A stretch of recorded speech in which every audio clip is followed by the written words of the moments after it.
Robbed by my children, I worked as a waitress at 60. Every day, I shared my lunch with a trembling old man. One day, my son entered laughing at my downfall. "You look pitiful." Suddenly, 4 bodyguards stormed in.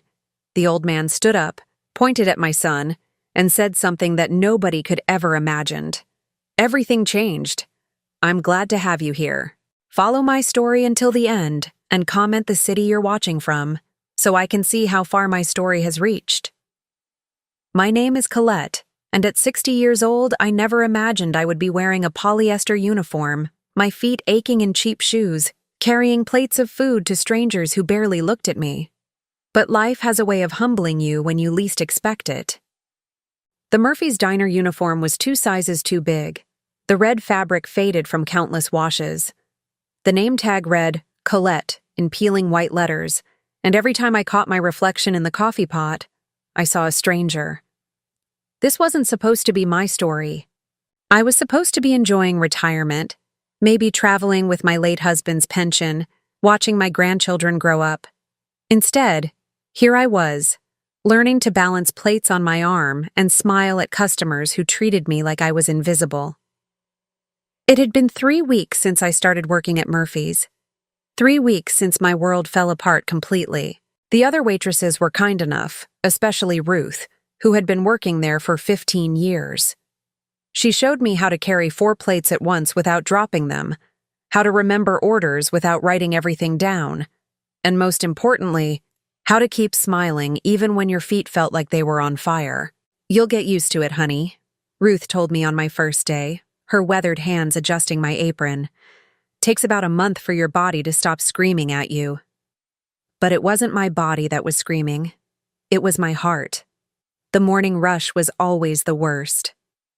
Business people grabbing coffee and rushing out, construction workers wanting hearty breakfasts before their shifts, elderly couples sharing quiet conversations over pancakes.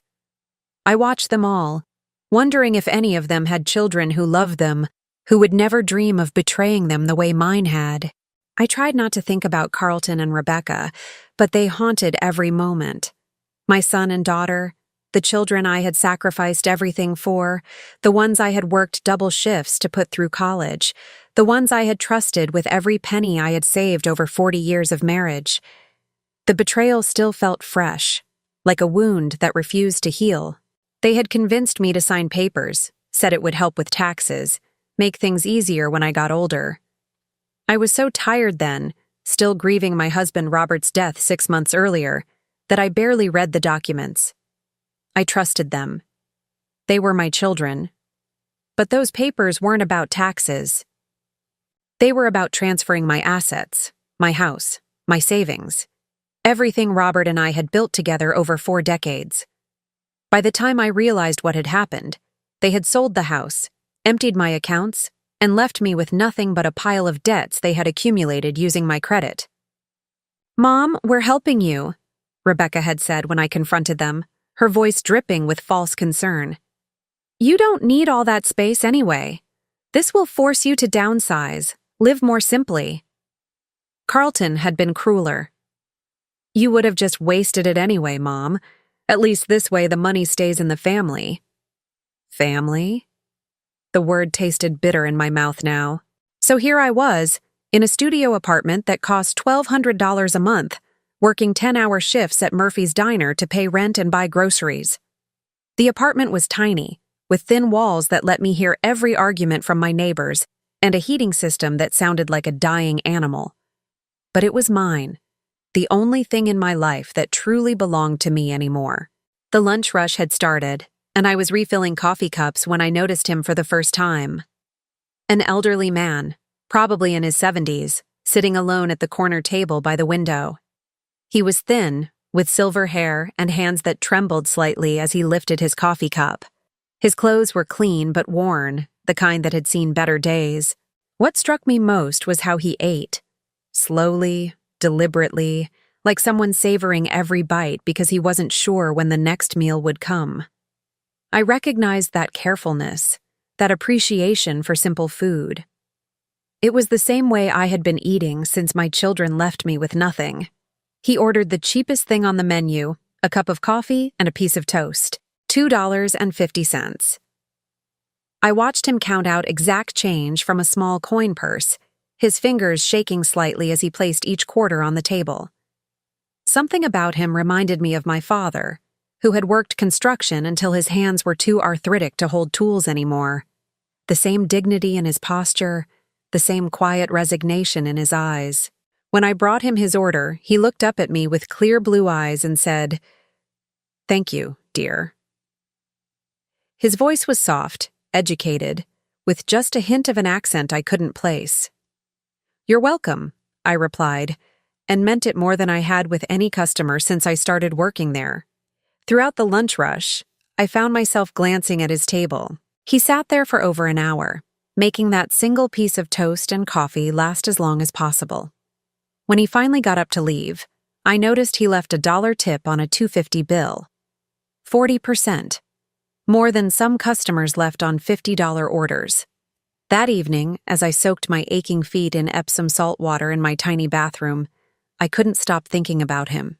There was something in his eyes that I recognized, the look of someone who had lost everything important to them. The next day, he was there again. Same table, same order. Toast and coffee, $2.50. This time, I brought him extra butter without him asking, and he smiled at me like I had given him a gift. "That's very kind of you," he said, his voice warm despite the tremor in his hands. "We all need a little extra kindness," I replied, surprising myself with how easily the words came. He nodded slowly, like he understood exactly what I meant. Over the following days, he became a regular part of my routine. He would arrive at exactly 11:30 every morning, order the same thing, and sit at the same table. I learned that his name was Lance when I heard him give it to Ruth for a phone call. By the end of my first month at Murphy's, I had developed a strange protective feeling toward Lance. Maybe it was because he reminded me of my father, or maybe it was because I saw my own situation reflected in his careful counting of coins, his appreciation for small kindnesses. One particularly busy Thursday, I noticed Lance hadn't touched his toast. He was just sitting there staring out the window, his hands folded in his lap. Something was wrong. I walked over to his table during a brief lull in orders. "Is everything all right, Lance?" He looked up at me, and I saw something in his eyes that made my heart clench. Loss. Deep, profound loss that I knew all too well. "Just thinking about my children," he said quietly. "Sometimes I wonder if they think about me at all." The words hit me like a physical blow. Here was someone else whose children had abandoned them, someone else carrying the weight of love that wasn't returned. Without thinking, I slid into the seat across from him. I knew Ruth would scold me for sitting with customers during my shift, but I couldn't help myself. "I understand," I said softly. "More than you might think." Lance studied my face for a long moment, and I had the strangest feeling that he was seeing more than just a tired waitress in a faded uniform. "Do you have children?" he asked. "Two. A son and a daughter." I touched the photo in my apron pocket, the one I couldn't bring myself to throw away even though looking at it broke my heart every time. They've made their choices." Lance nodded slowly. "It's a special kind of pain, isn't it, when the people you love most in the world decide you're not worth their time?" Tears pricked at my eyes, but I blinked them back. I couldn't cry at work, couldn't let customers see how broken I really was. "I should get back to work," I said, starting to stand. "Wait," Lance said, his voice urgent despite its softness. Would you mind if I bought you lunch? When your shift ends? I mean, if you don't have other plans." I looked at this trembling old man who probably had even less money than I did, offering to buy me a meal he could barely afford himself. Something warm spread through my chest, the first genuine warmth I had felt in months. "I would like that," I said. "But I'll buy. I get an employee discount." Lance smiled, and for a moment the sadness in his eyes lifted. "That's very kind of you, Colette. Very kind indeed. As I walked back to the counter to check on my other tables, I felt something I hadn't experienced since my children's betrayal. Hope. Maybe I was alone in the world. Maybe my own children had thrown me away like garbage. But perhaps there was still kindness to be found in unexpected places. I had no idea that this trembling old man would soon change everything about my life, or that the kindness I was showing him was being watched and measured by eyes far sharper than they appeared to be. That first lunch together changed something between Lance and me.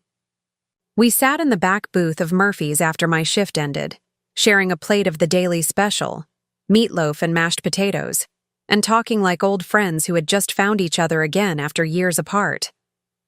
Lance ate slowly, deliberately, but I noticed he kept pushing most of his food toward my side of the plate. When I protested, he waved his hand dismissively. "I don't have much appetite these days," he said, "but I hate to see food go to waste." I understood that feeling. Since losing everything, I had become acutely aware of every wasted dollar, every scrap of food. But watching Lance, I realized he was doing something I hadn't done for myself.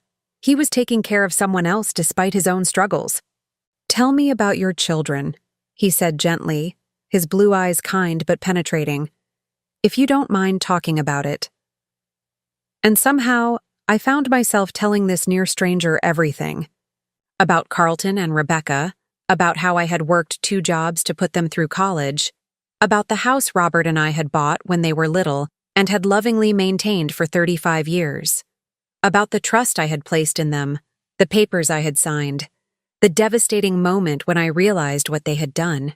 "They said it was for my own good," I said, my voice barely above a whisper. That I was too old to manage my finances, that they were protecting me from myself. Lance listened without interrupting, occasionally nodding or making soft sounds of understanding. His hands, I noticed, had stopped trembling while I talked, as if my story had given him something to focus on besides his own pain. "And where are they now?" he asked when I finished. "Carlton lives in my old house with his wife and their 2 children. My grandchildren. I haven't seen them since." I swallowed hard. "Rebecca moved to California. She sends me a Christmas card every year with a photo of her family, like that makes everything okay." "Do they know you're working here?" "Carlton knows. He drove by the diner a few weeks ago and saw me through the window. He didn't come in." Lance was quiet for a long moment, his fingers drumming silently on the table. When he looked up, there was something different in his expression, a hardness that hadn't been there before. "People reveal their true character when they think no one important is watching," he said softly. "Your son made a choice that day when he drove by and didn't come in." The way he said it sent a small chill down my spine, though I couldn't say why. After that first lunch, Lance and I fell into a routine. Every day he would come in at 11:30, order his toast and coffee, and we would chat when I had breaks between customers. At the end of my shift, we would share whatever the daily special was, splitting the cost and the food equally. I began to look forward to those conversations more than anything else in my day. Lance was educated, well-spoken, and had traveled extensively in his younger years. He told me stories about places he had been, Paris, Tokyo, London, but he was always vague about what he had done for work. "I was in business," he would say when I asked. "Nothing very exciting, numbers and meetings and paperwork." But sometimes, when he thought I wasn't looking, I caught glimpses of something else. The way he held himself when he thought no one was watching. Straighter, more confident. The expensive watch he wore, which seemed inconsistent with counting quarters for toast. The way other customers seemed to defer to him without realizing it, moving aside when he walked by, speaking more quietly when he was near. Most telling were his observations about people. Lance noticed everything. Which customers were kind to the staff, which ones were rude, who left good tips and who stiffed the waitresses. He never said anything critical directly, but I could tell he was cataloging it all. "That man in the blue suit," he said one day, nodding toward a businessman who had been particularly condescending to Ruth. He thinks his money makes him better than everyone else. But money doesn't buy character, does it? No, I agreed. It doesn't. Character is revealed in how we treat people who can't do anything for us, Lance continued, his voice taking on an edge I hadn't heard before. People who think they can look down on others because of circumstances. They usually learn that circumstances can change very quickly. Again, that small chill. There was something about the way Lance spoke sometimes, as if he knew things about the world that the rest of us didn't. 3 weeks into our friendship, Lance missed a day. When he didn't show up at 11:30, I found myself constantly checking the door, worrying. He had become such a fixture in my routine that his absence felt wrong. He appeared the next day, looking more fragile than usual. His hands were shaking worse, and he seemed to have trouble getting comfortable in his chair. "Are you all right?" I asked when I brought his coffee. "Doctor's appointment yesterday," he said dismissively. Just the usual indignities of growing old. But when I sat with him after my shift, I noticed he barely touched his food. "Lance, are you sure you're okay?" He looked at me for a long moment, and I saw something vulnerable in his expression. "Do you ever wonder if you matter to anyone, Colette? If your existence makes any difference at all?" The question hit too close to home. "Every day," I admitted. "I used to think I mattered to my children. I worked hard my whole life, provided for them, gave them every opportunity. But when I needed them most, they were nowhere to be found." "What happened?" I asked gently. Lance was quiet for so long I thought he wouldn't answer. Finally, he said, "My wife died 2 years ago. Cancer. I took care of her for 18 months. Doctor visits, treatments, sleepless nights. My children visited twice. At the funeral, they were more interested in discussing what I planned to do with the house than in comforting their father." My heart clenched. "Lance, I'm so sorry." "They wanted me to sell everything, move into a facility. Said it would be easier for everyone. Easier for them, they meant. They didn't want to be bothered with an aging father." "So, what did you do?" His smile was sad, but determined. "I told them I would make my own decisions about my life. They haven't spoken to me since." We sat in comfortable silence for a while, two wounded people finding solace in shared understanding. "You matter to me," I said suddenly, surprising myself with the intensity of my voice. "These lunches, our conversations, they're the best part of my day. You matter, Lance." He reached across the table and squeezed my hand with his trembling fingers. "You matter to me too, my dear. More than you know." The next week brought an unexpected challenge. The lunch rush was particularly busy, and we were short-staffed because another waitress had called in sick. I was running between tables trying to keep up with orders when I noticed Lance hadn't been served yet. I hurried over to his table. "I'm so sorry, Lance. We're swamped today." "Don't worry about me," he said gently. "Take care of your other customers first." But 15 minutes later, he still hadn't been served, and I could see he was getting tired.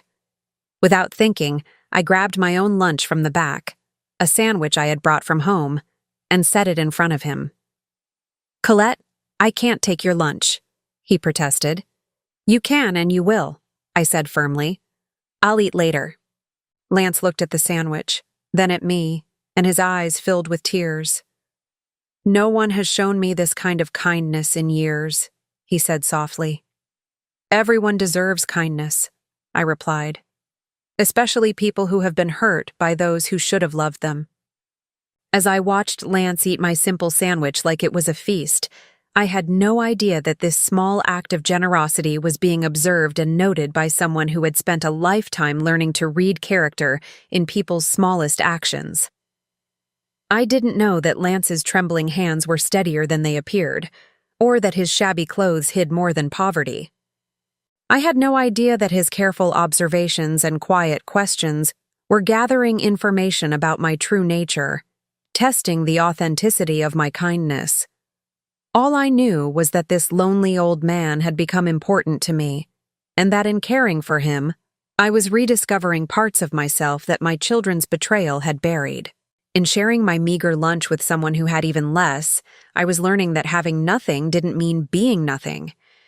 But soon, everything I thought I knew about Lance would be turned upside down, and my simple act of sharing a sandwich would set in motion events that would change both our lives forever. The day my world shifted again started like any other. It was a Tuesday in November, cold and gray, with that bitter wind that cuts right through your coat and reminds you that winter is coming whether you're ready or not. The lunch rush was particularly heavy because of the weather. People wanted hot food and warm coffee before venturing back out into the cold. I was refilling coffee cups when I saw him through the window. Carlton! My son, walking up to Murphy's diner with that confident stride I remembered from his childhood, when he would bound into rooms like he owned them. My heart did a strange flip, caught between hope and dread. For one foolish moment, I thought he had come to see me. Maybe he had been thinking about what he had done. Maybe he wanted to apologize, to make things right. Maybe my son had finally found his conscience. Lance was at his usual table, quietly eating his toast and watching the street through the window. I saw him notice Carlton approaching, saw his eyes narrow slightly with interest. But I was too focused on my own emotional turmoil to pay attention to Lance's reaction. The bell above the door chimed, and Carlton stepped inside, shaking raindrops from his expensive overcoat. He wore a tailored charcoal suit that probably cost more than I made in 2 months, leather shoes that gleamed despite the weather, and a watch that caught the light like a small piece of jewelry. He looked successful, prosperous, every inch the successful businessman he had always wanted to be.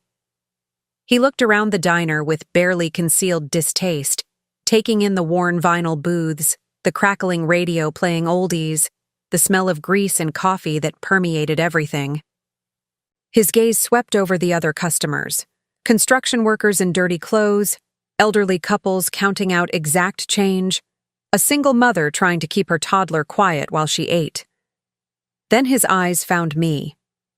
I was standing by the coffee machine, my polyester uniform wrinkled from the busy lunch rush, my hair escaping from its ponytail, holding a pot of coffee with hands that suddenly couldn't stop shaking. For a moment, neither of us moved. I waited for recognition, for some sign of warmth or regret in his face. Instead, Carlton smiled. But it wasn't the warm smile I remembered from his childhood. It was cold, calculating, amused. He walked over to where I stood, his expensive shoes clicking against the worn linoleum floor. The diner had grown quieter, conversations dropping to whispers as people sensed some kind of drama unfolding. Well, Carlton said, his voice carrying clearly through the suddenly quiet restaurant. Look what we have here. Carlton, I whispered, my voice barely audible. I didn't expect to see you here. I'll bet you didn't. His smile widened, but there was no warmth in it. I was driving by, and I thought I saw something familiar through the window. Had to come in and see for myself. He looked me up and down deliberately, taking in every detail of my appearance, the cheap uniform, the sensible shoes with their worn soles, the name tag pinned to my chest like a badge of failure. You look. He paused, pretending to search for the right word. Pitiful. The word hit me like a slap. I felt heat rise in my cheeks, felt the curious stares of every customer in the restaurant. But Carlton wasn't done. I mean, I knew things were tight for you, he continued, his voice growing louder, more confident. But I never imagined they were this bad. A waitress at 60 years old? He shook his head in mock sympathy. That's just sad, Mom. Really sad. Carlton, please, I managed to say, my voice shaking. Can we talk about this somewhere private? Private? He laughed, a harsh sound that made several customers look up from their meals. Why would we need privacy? I'm not ashamed of anything. Are you ashamed, Mom? Ashamed of your choices? I felt tears prick at my eyes but forced them back. I wouldn't cry in front of these people. I wouldn't give Carlton that satisfaction. You know why I'm here, I said quietly. You know what happened to my money. Carlton's expression changed, becoming harder, more cruel. What happened to your money? You mean what happened when you finally had to live within your means? When you couldn't rely on Dad's pension forever? The lie came so easily to his lips, so smoothly, that for a moment I almost doubted my own memory. But I knew the truth. I knew what he and Rebecca had done. I trusted you, I whispered. And I helped you, he shot back. I helped you understand reality. This is what happens when you live beyond your means for too long. This is what happens when you can't manage your own finances. From the corner of my eye, I saw Lance shift in his seat. He had stopped eating entirely and was watching our conversation with an intensity that made me uncomfortable. His hands, I noticed, were no longer trembling. You look ridiculous, Carlton continued, his voice growing louder with each word. A 60-year-old woman in a polyester uniform, serving coffee to strangers. Do you know how embarrassing this is for me? For Rebecca?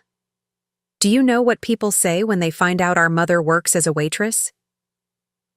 I'm sorry if my poverty inconveniences you, I said, finding some strength in my voice. Carlton laughed again. Poverty? Is that what you're calling this? Mom, you made your choices. You chose to be irresponsible with money. You chose to sign those papers without reading them properly. You chose not to plan for your future. This isn't poverty. This is consequences.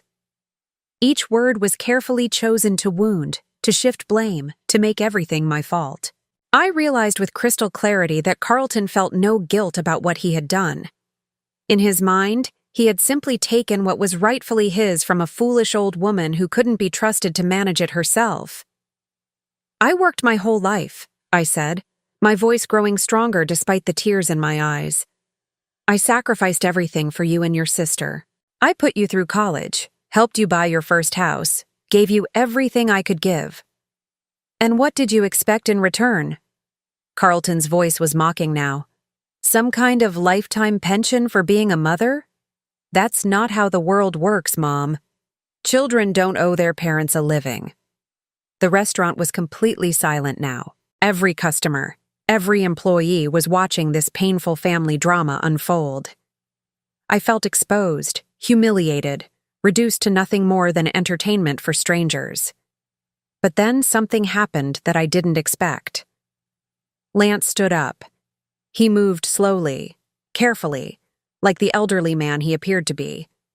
But there was something different about him as he rose from his chair. His posture was straighter, his movements more deliberate. The trembling in his hands had stopped completely. He walked over to where Carlton and I stood, his footsteps deliberate and quiet. Carlton glanced at him dismissively, probably expecting some doddering old man to shuffle past on his way to the bathroom. Instead, Lance stopped directly in front of Carlton and looked up at him with eyes that were suddenly sharp as razors. Excuse me, Lance said, his voice carrying an authority that I had never heard before. I couldn't help but overhear your conversation. Carlton looked down at Lance with barely concealed annoyance. This is a private family matter, old man. It's none of your business. Lance smiled, but it was nothing like the gentle, trembling smiles he had given me over the past weeks. This smile was cold, calculating, dangerous. You know, Lance said conversationally, I've been coming to this restaurant for quite some time now, and in all that time I've been watching people, learning about them, seeing what kind of character they have when they think no one important is paying attention. Carlton frowned, clearly confused by this strange turn in the conversation. Look, I don't know who you are, but your mother, Lance continued, as if Carlton hadn't spoken, has shown me more genuine kindness than I've received from anyone in years. She shares her food with me when I can't afford a full meal. She listens to my stories about my late wife. She treats me with dignity and respect, even though she has every reason to be bitter about her own circumstances. Carlton's frown deepened. That's nice, I suppose. but this really isn't any of your concern." Lance took a step closer to Carlton, and something in his demeanor made my son instinctively step back.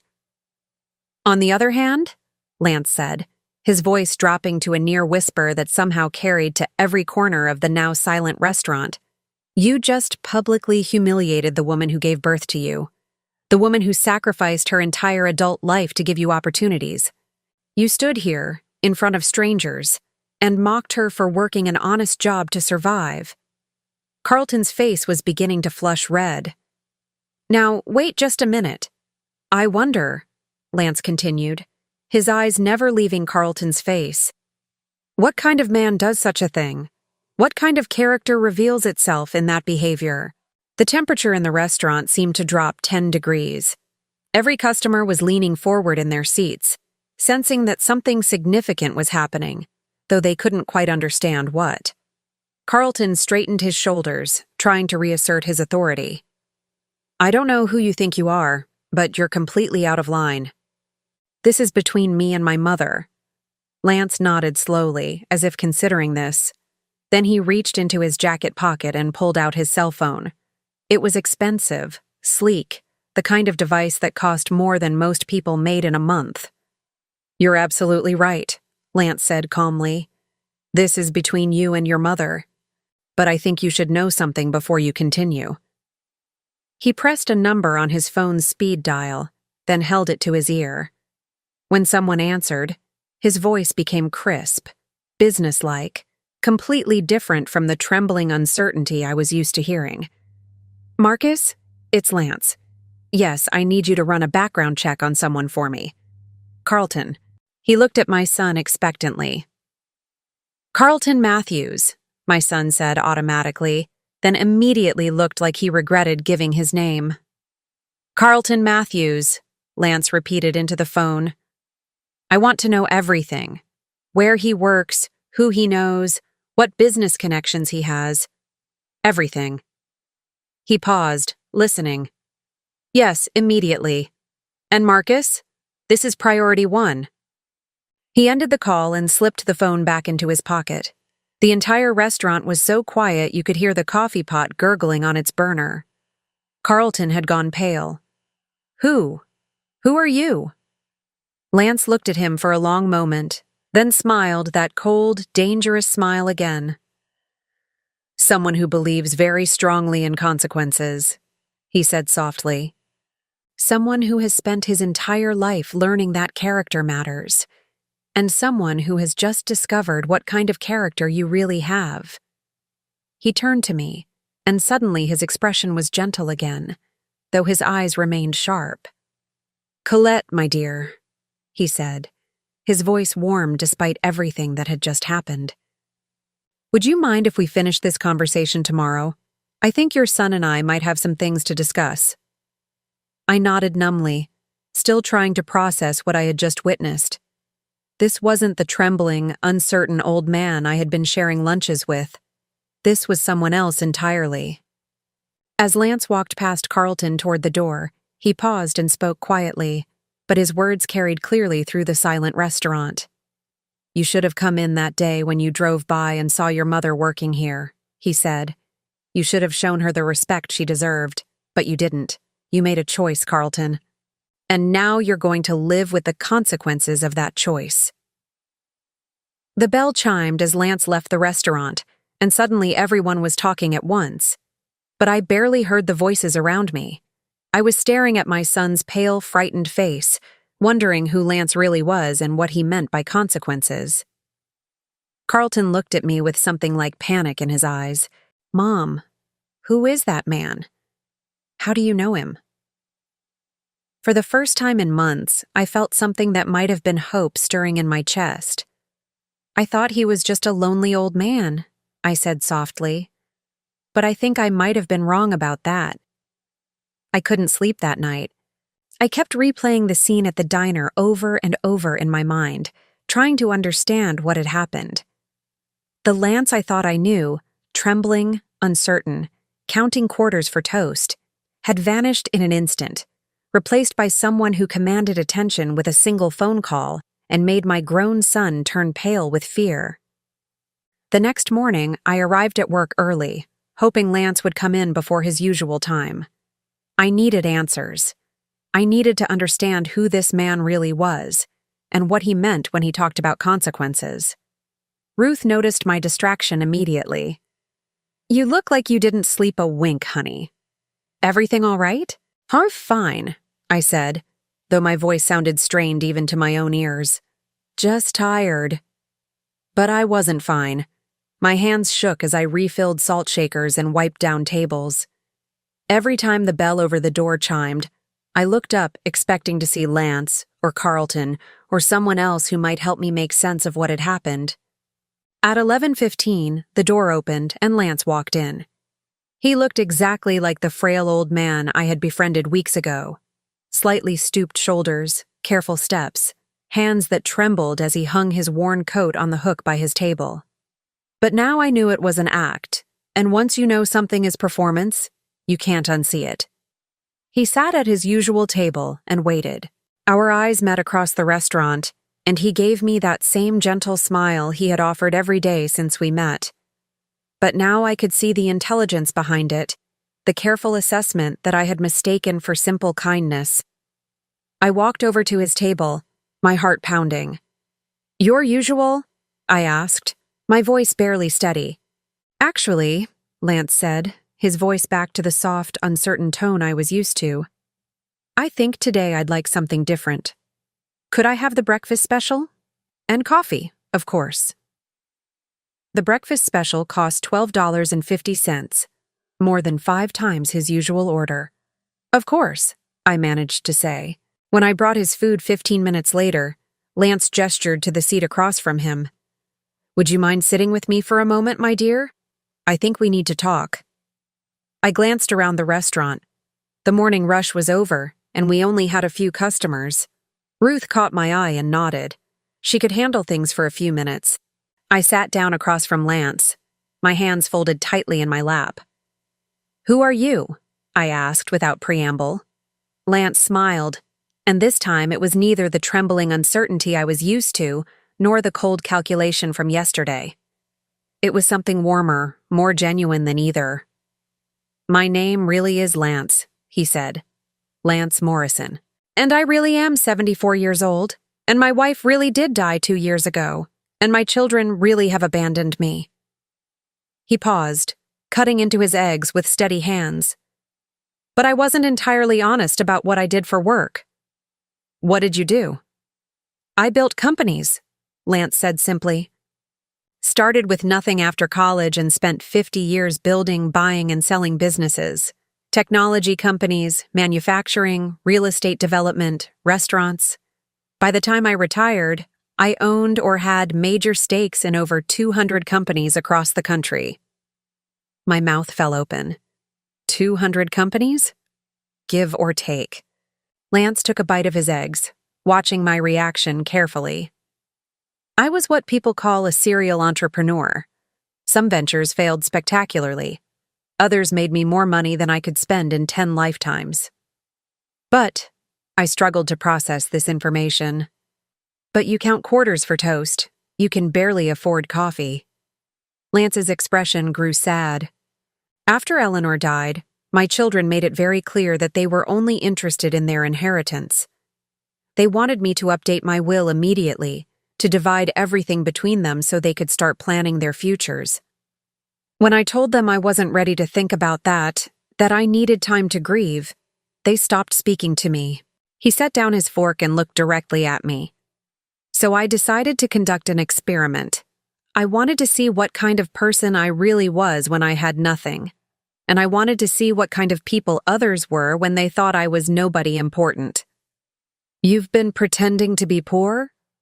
"For 8 months now," Lance confirmed. "I've been living in a small apartment across town, carrying just enough cash for basic necessities, wearing my oldest clothes. I wanted to experience life the way most people live it, but more importantly, I wanted to find out who would show kindness to a useless old man who couldn't do anything for them in return." The implications of what he was saying began to sink in. "You were testing me." "At first," Lance admitted. "When I started coming here, I was just observing, watching how the staff treated customers who couldn't afford to tip well, seeing which people were genuinely kind versus which ones were performing kindness for an audience. And then you started sharing your lunch with me, not because you thought I could help you, not because you wanted anything from me, but because you saw someone who was hungry and you had food to share. Lance's voice grew thick with emotion. Do you have any idea how rare that is, Colette? Do you know how many wealthy, successful people I've known who wouldn't share a sandwich with a stranger, even if they could easily afford it? I thought about all the lunches we had shared, all the times I had pushed extra food toward him, all the moments when I had chosen to spend my employee discount on his coffee instead of saving the money for myself. You were watching everything, I said, understanding finally dawning. I was. And what I saw was a woman who had been betrayed by her own children, left with nothing, forced to start over at 60 years old, and still had enough compassion to care for someone else who seemed to have even less. Lance reached into his jacket and pulled out that expensive phone again. This time, I noticed details I had missed before. The platinum case, the custom leather holder, the way it looked like it had been designed specifically for him. Yesterday, after your son left, I made some calls, he said, scrolling through the device. I wanted to know exactly what kind of man Carlton Matthews is when he thinks no one important is watching. My stomach clenched. What did you find? Your son works for Henderson & Associates, a mid-sized consulting firm downtown. He makes good money, around $85,000 a year, but he lives well beyond his means. The house he lives in, your old house, is mortgaged to the hilt. He has significant credit card debt, 2 car payments, and he's been passed over for promotion twice in the past year. Each fact hit me like a small punch to the stomach.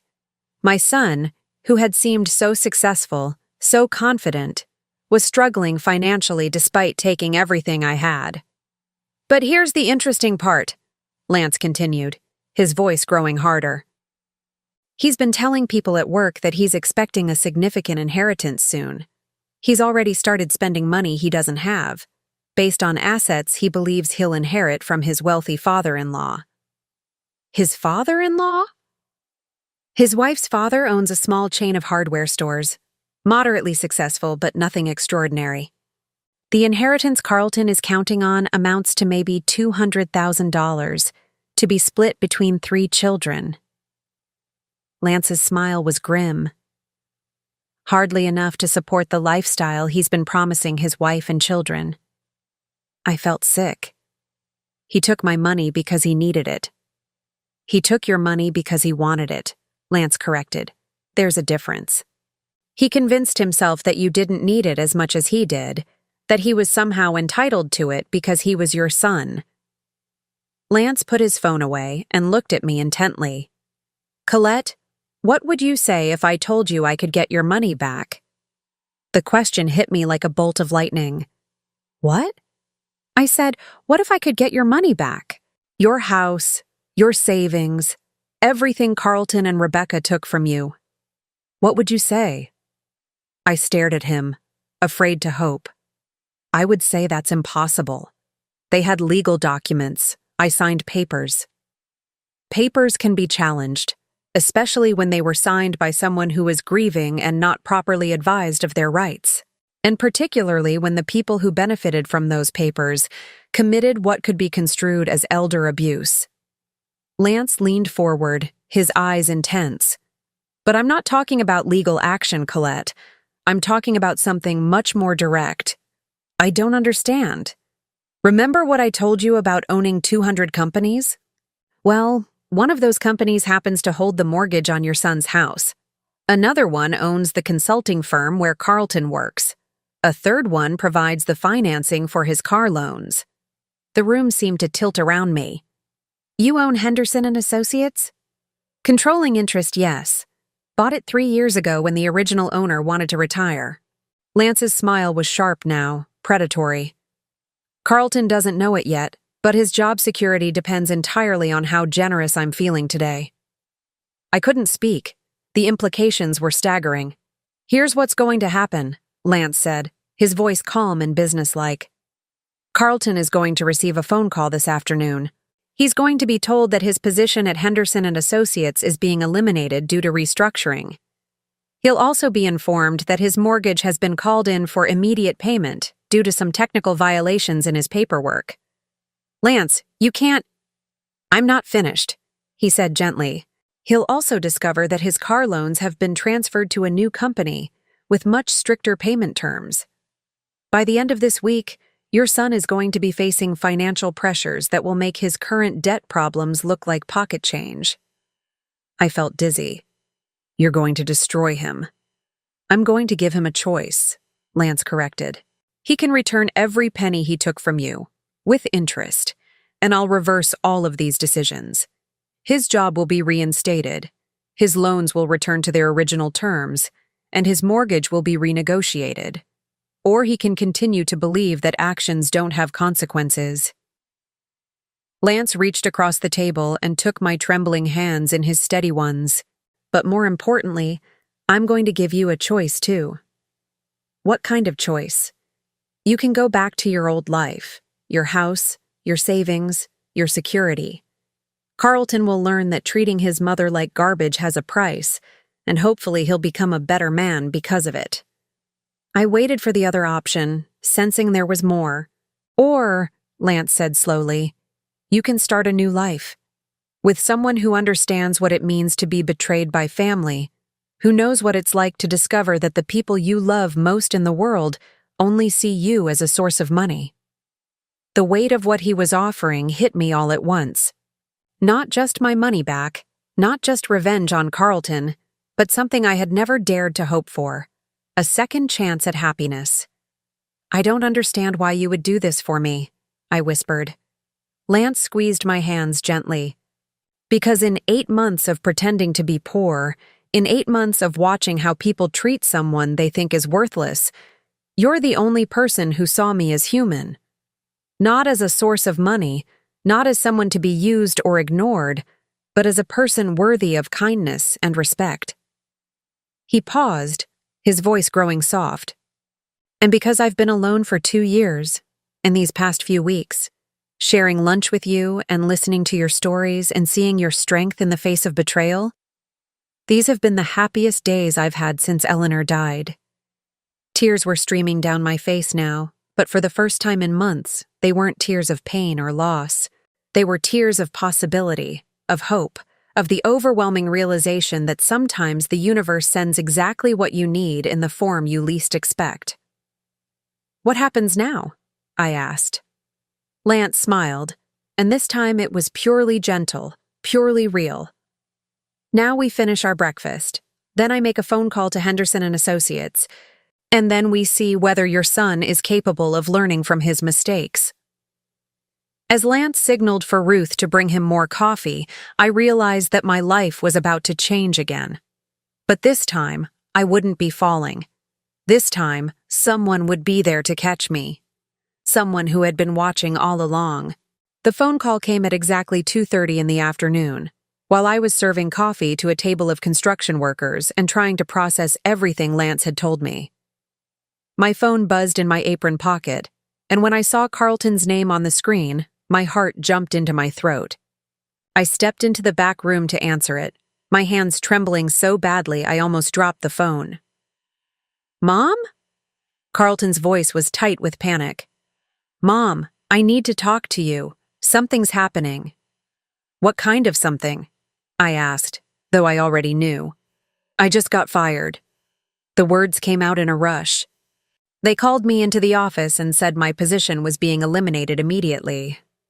No warning, no explanation, just gone. 24 hours to clear out my desk. I closed my eyes, feeling a mix of satisfaction and guilt that surprised me with its intensity. I'm sorry to hear that, Carlton. Sorry? That's all you have to say? His voice was rising now, the way it used to when he was a teenager and didn't get his way. Mom, I have a mortgage, car payments, credit cards. I have kids to support. I can't just lose my job like this. What do you want me to do about it? I asked quietly. There was silence on the other end of the line for a moment. When Carlton spoke again, his voice was different, smaller, more desperate. I need help, Mom. I know things have been difficult between us lately, but your family. Family helps each other, right? The irony was so thick I could taste it. Now that Carlton was in trouble, suddenly family mattered. Suddenly, I was important enough to call. Like you helped me? I asked. That was different, Carlton said quickly. That was about making smart financial decisions for your future. This is an emergency.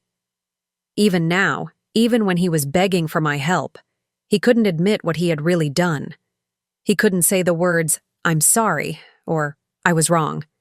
He could only justify and rationalize and make it my fault for not understanding. "Carlton," I said softly, "I work at a diner for minimum wage plus tips. I live in a 400-square-foot studio apartment. What exactly do you think I can do to help you?" You could ask your boss for more shifts, or get a second job. Or maybe that old man you've been talking to, maybe he knows someone who's hiring. I felt anger rise in my chest, hot and sharp.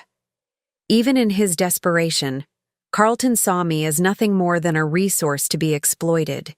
He didn't want my advice, or my comfort, or my emotional support. He wanted me to sacrifice even more of myself to solve problems he had created.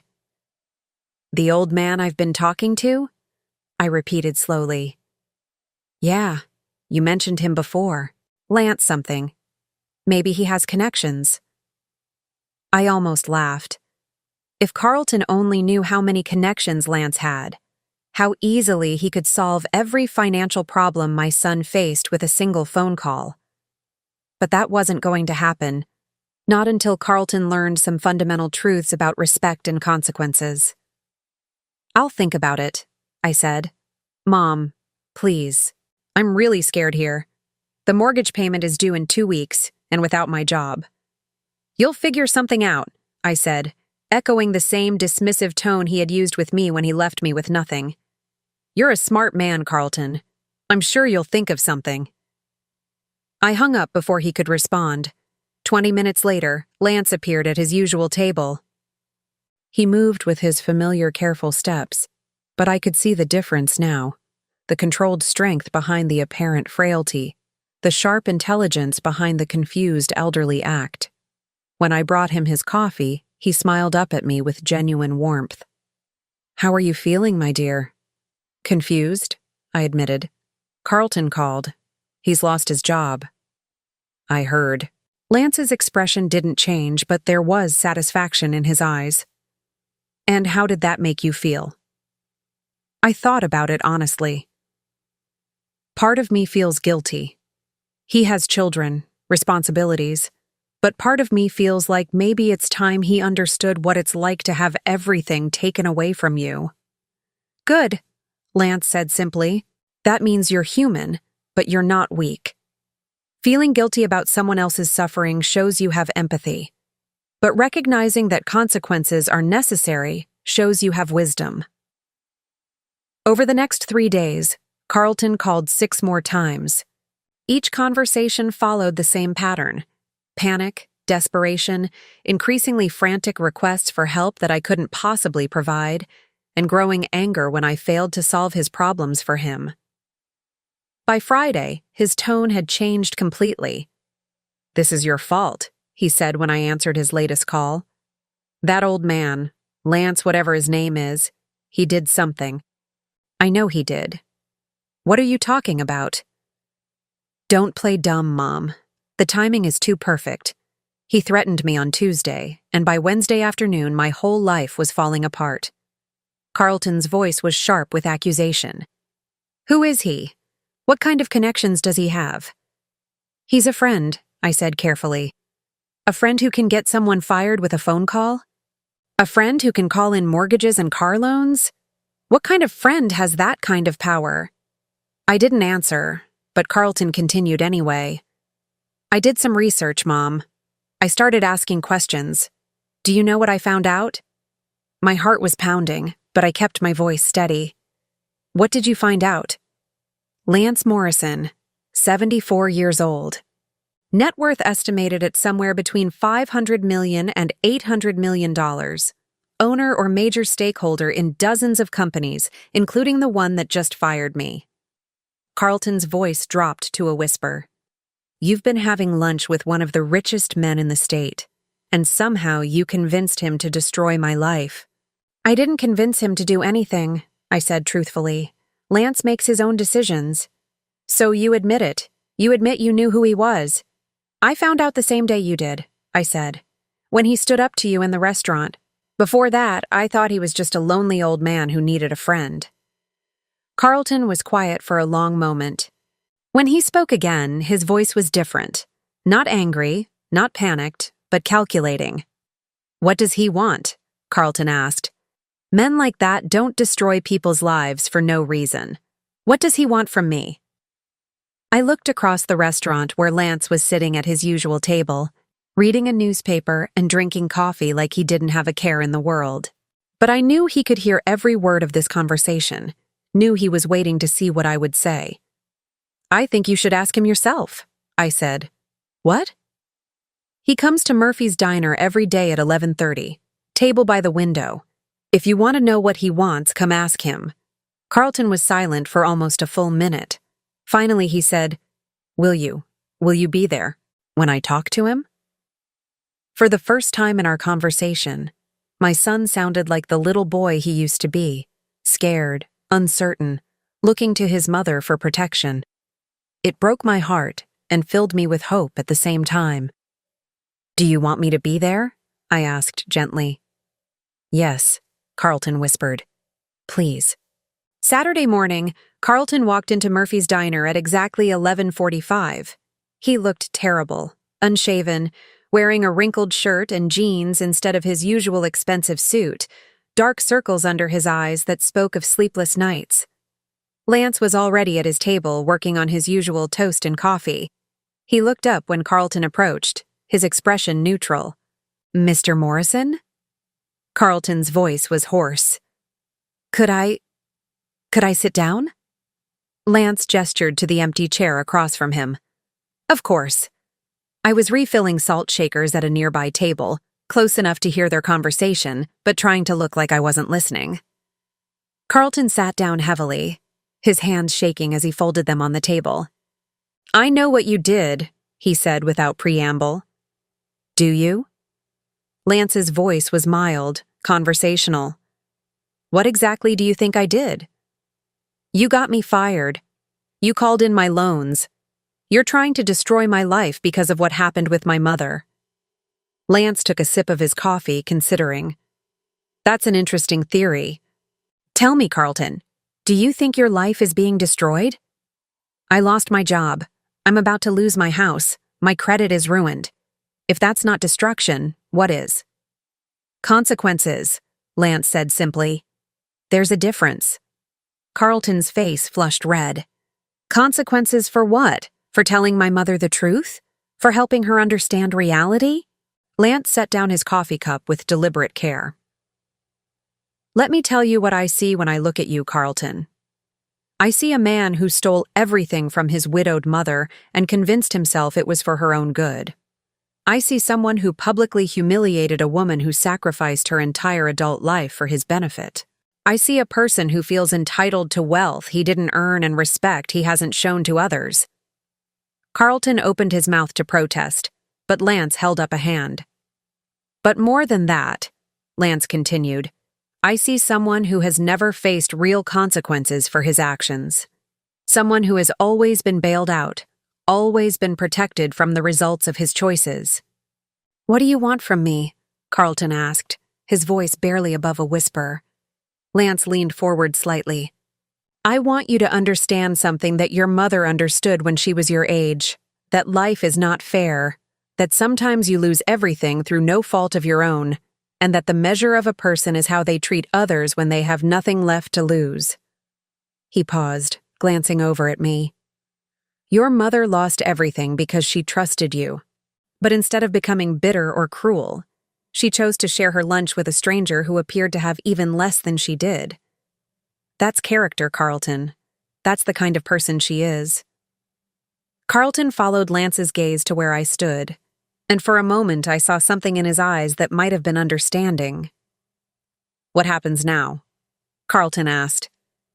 Lance smiled, but it wasn't the cold, calculating expression he had worn in our previous encounter. It was something warmer, more hopeful. "Now you have a choice to make," Lance said. "You can continue believing that the world owes you something, that your mother's sacrifice was meaningless, that respect is something you deserve rather than something you earn." He reached into his jacket and pulled out a piece of paper, which he placed on the table between them. "Or," Lance continued, "you can sign this document returning every penny you took from your mother, with interest, and spend the next year learning what it means to earn your way back into her life." Carlton stared at the paper without touching it. "And if I sign this? Your job will be restored on Monday morning. Your loans will return to their original terms. You'll have a second chance to be the son your mother deserves." Carlton looked up at Lance, then over at me, then back at the paper. "And if I don't sign it?" Lance's expression hardened. "Then you'll discover that I have a very long memory and a very short tolerance for people who abuse those weaker than themselves." The restaurant was completely silent, except for the soft hum of conversation from other tables and the distant clatter of dishes from the kitchen. Carlton stared at the document for what felt like forever, his hands trembling almost as badly as Lance's had when I first met him. Finally, Carlton looked up at me. "Mom?" he said, his voice breaking. "I'm sorry. I'm so sorry for everything." It was the first time he had apologized since this whole nightmare began. The first time he had acknowledged that he had done something wrong. The first time he had called me Mom instead of treating me like a burden he had to manage. I walked over to the table and sat down beside Lance, facing my son across the small space. "I know you are," I said softly. "The question is, what are you going to do about it?" Carlton picked up the pen Lance had placed beside the document and, with hands that shook with emotion rather than fear, signed his name at the bottom. For the first time in months, I felt like maybe I had my son back. 6 months later, I stood in the kitchen of Lance's home, watching him attempt to make pancakes from scratch. His hands, which I now knew had never truly trembled from age or infirmity, were surprisingly clumsy when it came to domestic tasks. "I think you're supposed to mix the batter until it's smooth," I observed, trying not to laugh as he frowned at the lumpy mixture in the bowl. "I've built companies worth millions of dollars," Lance muttered, attacking the batter with renewed vigor. "Surely I can master breakfast food." "Different skill set," I said gently, taking the whisk from his hands. "Let me show you." The house was beautiful, but not ostentatious. A comfortable Victorian in a quiet neighborhood, with large windows that let in plenty of light and built-in bookshelves filled with well-worn volumes. It felt like a home where people lived and laughed and shared meals, not like the sterile mansion I had once shared with my children. Lance had asked me to move in 3 months ago, not as a romantic gesture, but as something deeper. A recognition that we had found in each other the family we had both lost. He had his own wing of the house, I had mine, and we shared the common spaces like the old friends we had become. "How did the call with Carlton go yesterday?" Lance asked as I rescued his pancake batter. "Better," I said honestly. "He's doing well at his job. He and Sarah are going to counseling together, and he asked if I wanted to have lunch with him next week." It had been a slow process, rebuilding my relationship with Carlton. The legal documents Lance had prepared had returned every penny of my money, plus interest, but healing the emotional wounds had taken much longer. Carlton had spent months in therapy, working through his entitlement and learning to understand how his actions had affected others. "Will you go?" Lance asked. "I think so." He sounded different, humbler, more like the little boy I used to know. Lance nodded approvingly. "Good. People can change, given the right motivation." The motivation had been powerful. Facing the loss of everything he had taken for granted had forced Carlton to confront some uncomfortable truths about himself. But more than that, seeing his mother build a new life without him, seeing her happy and cared for by someone else, had shown him what he had thrown away. Rebecca had been a different story. When Carlton told her what had happened, how he had been forced to return the money and apologize, she had cut off all contact with both of us. She was still in California, still sending Christmas cards with photos of her perfect family, still pretending that nothing had changed. "I got a letter from her yesterday," I told Lance as I poured batter onto the hot griddle. "Rebecca?" "Yes, just a few lines. She said she heard I was living with someone, and she hoped I was being careful not to be taken advantage of again." I flipped the first pancake, golden brown and perfect. She still doesn't understand that I'm not the victim in this story anymore. Lance wrapped his arms around me from behind, resting his chin on my shoulder as we watched the pancakes cook. "Are you sad about that?" I considered the question seriously. 6 months ago, Rebecca's continued coldness would have broken my heart. But now, surrounded by warmth and acceptance and genuine love, I found I could think about her with more pity than pain. "I'm sad for her," I said finally. "I'm sad that she's so afraid of admitting she was wrong that she's willing to lose her mother permanently. But I'm not sad for me anymore." It was true. The desperate need for my children's approval, the willingness to accept crumbs of affection, the constant anxiety about whether I was good enough or worthy enough, all of that had disappeared. Lance had shown me what it felt like to be valued for who I was, not for what I could provide. "Good," Lance said, squeezing me gently, "because you deserve so much better than crumbs." After breakfast, we took our usual walk around the neighborhood. Lance had maintained his daily routine of going to Murphy's Diner, though now Ruth and the other staff knew exactly who he was. He still ordered toast and coffee, still sat at the same table. But now he left $100 tips for the waitresses and had quietly paid for several major renovations to the kitchen. "I've been thinking about something," Lance said as we paused to admire a neighbor's garden. "What's that?" "My children, Marcus and Elena." I looked at him with concern. Lance rarely talked about his son and daughter, the ones who had pushed him to change his will and then disappeared when he refused. I knew it was still a source of pain for him, despite his wealth and success. "What about them?" "They don't know about us. About you. They don't know that their father has found happiness again." I wasn't sure where this was going. "Do you want to tell them?" Lance was quiet for a moment, watching a cardinal build its nest in the oak tree across the street. "I used to think I wanted them to come back," he said finally. "I used to imagine they would realize their mistake and apologize, and we would all be a family again. And now? Now I realize that the family I was mourning doesn't exist anymore. Maybe it never existed.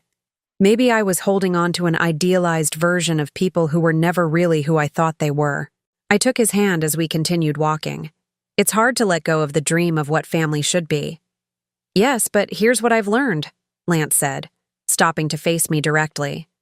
"Family isn't about blood or obligation or duty. It's about choice. It's about people who choose to care for each other, to support each other, to be kind to each other even when it's difficult." His eyes were bright with unshed tears, but his voice was steady and strong. "Marcus and Elena chose to abandon their father when he needed them most. But you chose to share your lunch with a stranger who couldn't do anything for you in return. You chose kindness over bitterness, compassion over revenge." "You're the one who got my money back," I pointed out. "You're the one who made Carlton face consequences for what he did." "I gave you the means to get justice," Lance corrected. "But you chose how to use it. You could have destroyed Carlton completely. You could have demanded that I ruin his life, leave him with nothing, make him suffer the way you suffered." I thought about those first few days after Carlton signed the papers, when Lance had offered to do exactly that. He could have made sure Carlton never worked again, could have destroyed his credit permanently, could have made him understand what it truly meant to lose everything. "I didn't want revenge," I said. "I wanted my son back." "Exactly. That's the difference between you and my children. That's why you're my family now, and they're just people who happen to share my DNA." We walked home in comfortable silence, both of us lost in thought. When we reached the house, Lance paused at the front door. "Colette, there's something I want to ask you." "What?" "I've been thinking about updating my will. Not because I'm planning to die anytime soon," he added quickly, "but because I want to make sure my assets go to the people who truly matter to me." My heart skipped a beat. "Lance, I want to leave everything to you," he said simply. "The house, the companies, the investments, all of it. You're the only family I have left, and you're the only person I trust to use that money the way it should be used." I stared at him, overwhelmed. "I can't accept that." "Why not?" "Because it's too much. Because I don't need it. Because—" I struggled to find the right words. "Because I don't want you to think I'm with you for your money." Lance smiled, the warm, genuine expression I had come to love. "My dear Colette, if you were interested in my money, you would have figured out who I was months ago. You would have researched me, flattered me, made yourself indispensable to me in calculated ways." He opened the front door and gestured for me to go inside first. "Instead, you shared your sandwich with a trembling old man and never asked for anything in return. You treated me like family when my actual family had thrown me away. You chose love over greed, kindness over calculation." In the living room, Lance pulled a thick envelope from his desk drawer. "I've already had the documents prepared, but I want you to read through everything. Take your time, ask questions. This isn't about obligation or debt. This is about making sure that when I'm gone, my life's work continues to do good in the world." I took the envelope but didn't open it. "What about Marcus and Elena? They'll receive a modest inheritance, enough to be comfortable, not enough to be careless, and there will be a letter explaining why they received what they did." Lance sat down beside me on the couch, his expression serious but peaceful. "I used to think that family was about forgiveness, about loving people no matter how badly they treated you. But I've learned that real love sometimes means setting boundaries. It means refusing to enable bad behavior, even from people you care about." I thought about Carlton, about the long months of counseling and gradual rebuilding of trust, about Rebecca, who had chosen pride over relationship and was now alone on the other side of the country. "Carlton is learning," I said. "Slowly, but he's learning. Because you held him accountable. Because you didn't just forgive and forget, you required him to change." Lance took my hand, his fingers warm and steady. "That's what real family does. It challenges you to be better, supports you when you fall, but never enables you to stay in destructive patterns." Later that evening, after I had read through all the legal documents and we had talked through every detail, Lance and I sat on the back porch watching the sunset. The papers were signed and witnessed, but somehow that felt like the least important part of what had happened. "Do you ever regret it?" I asked. "Walking away from your old life, pretending to be poor, giving up contact with your children?" Lance considered the question carefully. "I regret that my children and I couldn't find a way to love each other better. I regret that they felt entitled to my money before I was dead, and I regret that I couldn't teach them the values that would have made them worthy of inheriting it." He paused, watching a pair of robins chase each other across the yard. "But I don't regret the experiment that led me to you. I don't regret learning that kindness exists in unexpected places, or discovering that family can be chosen rather than just endured." My phone buzzed with a text message.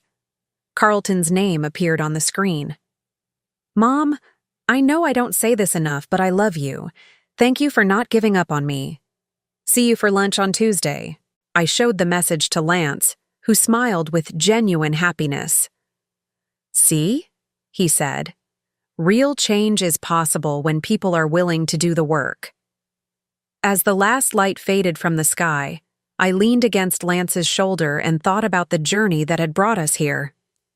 A year ago, I had been broken, betrayed, convinced that I was worthless.